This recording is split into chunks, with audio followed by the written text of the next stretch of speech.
This is continuing coverage of the case against Lori Vallow Daybell from the Hidden Killers podcast and True Crime Today. Be nice when Daybell is over, but there's gonna be more. Today we're diving into one of the most twisted family sagas in modern crime history. The case of Lori Vallow Daybell, the so-called Doomsday Mom. What started as a strange tale of religious obsession spiraled into a chilling series of deaths. Her children, her former husband, even her new husband's previous wife, for added measure, all gone. Lori's been convicted now in 2 states. But beyond the headlines and courtroom drama, we've got to ask, how does a seemingly loving mother come to believe her kids are zombies and that God wants her to help send them to the afterlife? You know, like a good loving mom does. To help us unpack the tangled mess of delusion, manipulation, and likely undiagnosed mental illness at the heart of all this, we're joined by psychotherapist Shavaun Scott, who's seen the kind of psychology that turns ordinary people into self-proclaimed prophets of destruction. Shavaun, to kick us off, is this a case, now that we've gone through another trial of, pure evil? Or is this someone who's truly lost herself in a dangerous belief system? And what's the line between delusion and calculated destruction here? Yeah, it's fortunately, we don't see many people like her in the world. Mm-hmm. So it's kind of a rare combination of somebody who, some of the evaluations, I've read summaries about her mental health. And again, I have not met with her, but these are people who have met with her, and there were some summaries online. Somebody who had a pre-existing personality problem with traits from narcissism and histrionic, which means attention seeking, somebody who really, can manipulate people just for the sake of attention. And of course, narcissism, that's a big one to unpack, but somebody that is always out for themselves and manipulates and uses people. A lot of negative qualities with that. So somebody that had this pre-existing long-term personality type who then in her 40s became delusional. And delusional disorder it's kind of confusing, so I'll break it down a little bit. Okay. Because delusion means you have bizarre beliefs that absolutely cannot be true.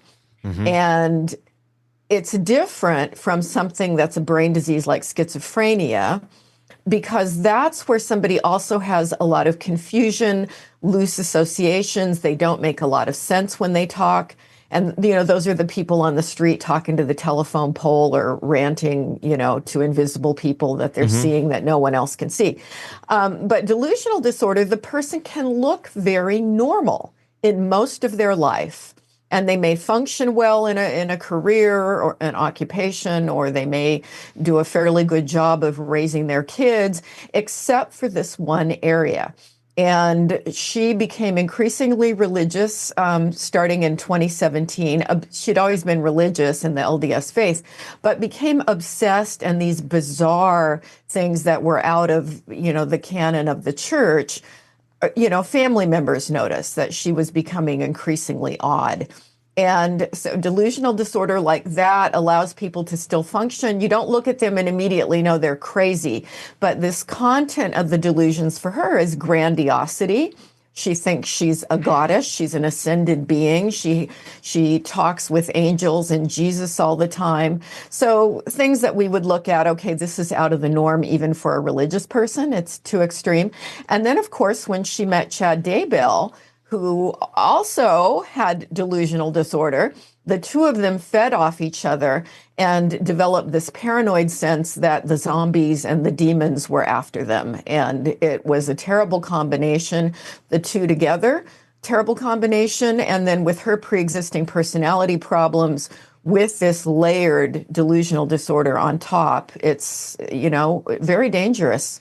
Is there something, and I'm sure it's different in every case, but is there something that triggers the delusion disorder? How seemingly 1 month they can be, they can look at something that would be crazy and go, that's crazy.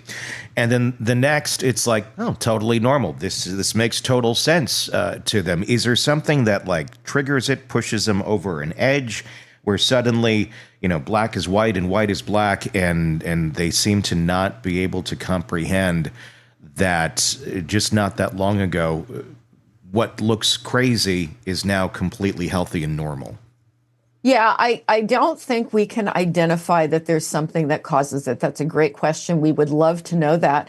But it does seem to be a disorder of the brain, and there are probably genetic factors.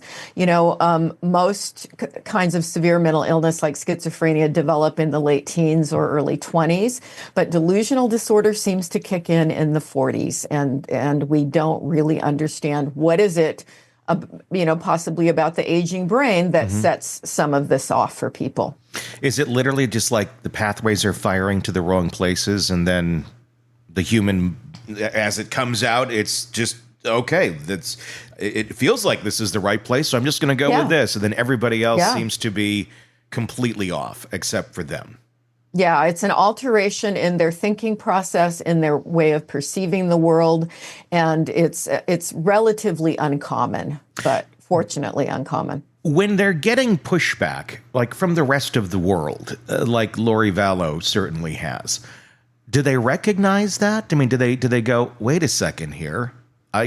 People used to be like kind of on my side, or I could like integrate into society just fine, and life was fine. But when suddenly the whole world looks at you and goes, you're wrong, you're just completely off. Why does that not somehow kick something off in their brain to go, maybe we should reevaluate? If everyone is suddenly telling us we're wrong, maybe there is something wrong. I think when most people, if suddenly you're really off on some way of thinking, that and you don't have just delusional disorder, but somehow you perceive something one way and, oh shit, I'm really wrong on that. They never have that moment. It seems like it never happens, and they somehow believe it's them against the world. Exactly. And it's that paranoid quality that makes them so dangerous. It really is them against the world in their thinking. And it's almost like the more that they're confronted with, this can't possibly be true, they double down, and then everybody else becomes the enemy. And we know in Lori's case, Charles, her husband, was trying to get through to her and trying to be logical and trying to be rational. And what ended up happening to Charles, they killed him. And one could go on and say that had this been unchecked, there would have been other deaths that followed, because anybody who opposed her was going to die. I know we don't see this type of disorder, at least to the level that Lori Vallow Daybell has shown it on a common level.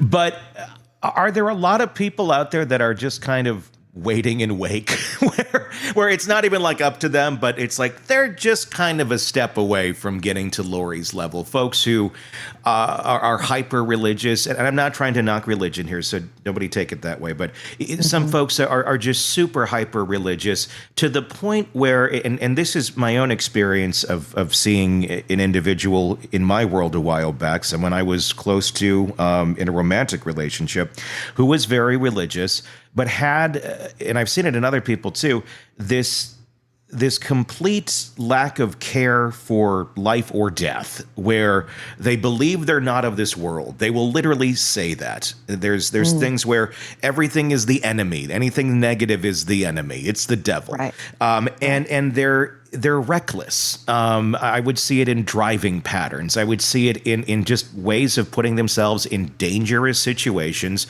where death could occur for themselves or others, especially if they're like in a driving type situation. That to me felt a bit delusional, where they're willing to kind of put their life on the line because they're good with death at any moment in time. They're not there to live this life because they think the other side is all of it. And everything here, I've checked the box, I'm done, I don't want to be here anymore. I mean, some would look at that as suicidal, but it's not quite like that. It's more like, well, when God takes me, he takes me, and that's just how it's supposed to be. Never mind, I'm, going the wrong way down a highway or something like that. Wow. That sort of thinking.